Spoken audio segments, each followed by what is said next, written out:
Olá alunas, olá alunos, sou o professor Júlio da área de Sociologia e agora iremos discutir o chamado fetichismo da mercadoria pensado por Karl Marx. Tá?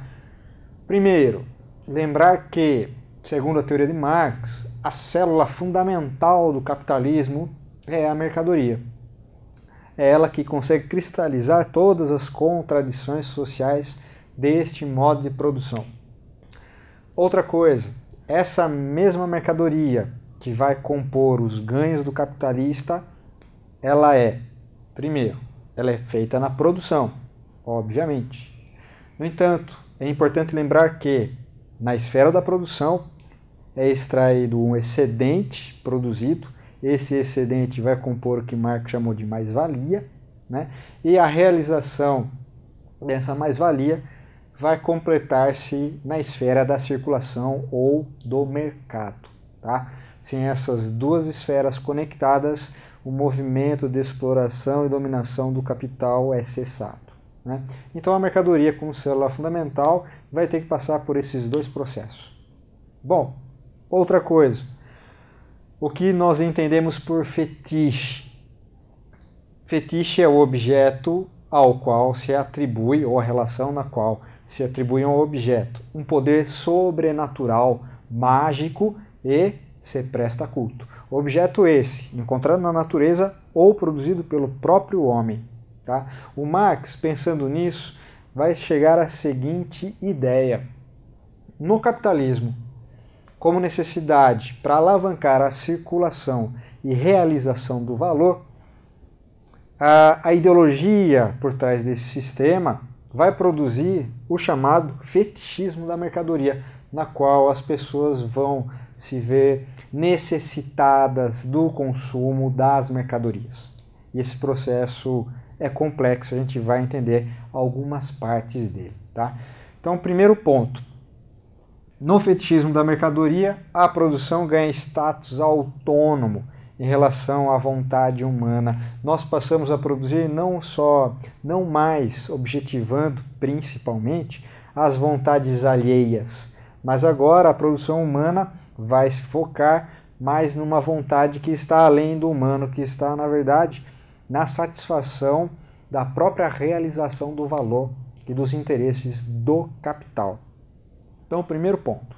Né? Sendo assim, traduzindo, nós acabamos produzindo muito mais do que a própria vontade humana de fato necessita.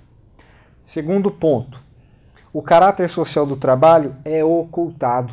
Uma passagem muito célebre do livro O Capital, Marx, de modo muito irônico, nos conta que é como se as mercadorias ganhassem vida e conversassem entre si e nos convencessem de que a necessidade dela é de suma importância. E o homem, o ser humano, homens e mulheres e crianças vão acabar ludibriados pela vontade da mercadoria, essa mercadoria que ganha vida.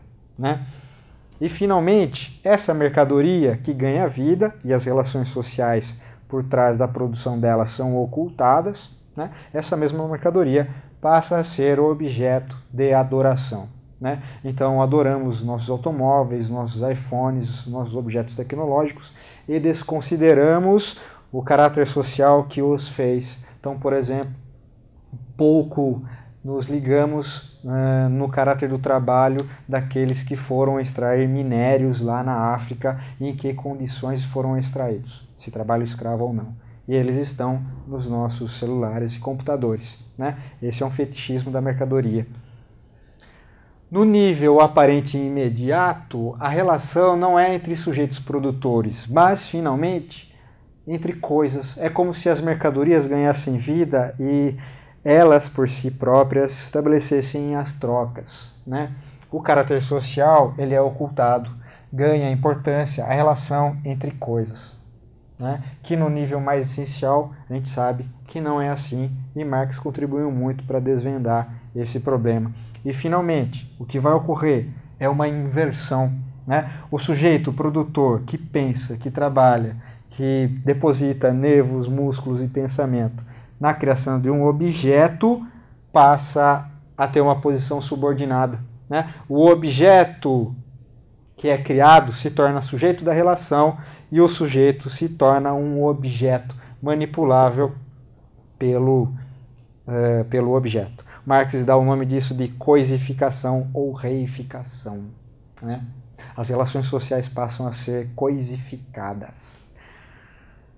Por hoje é só. Até a próxima.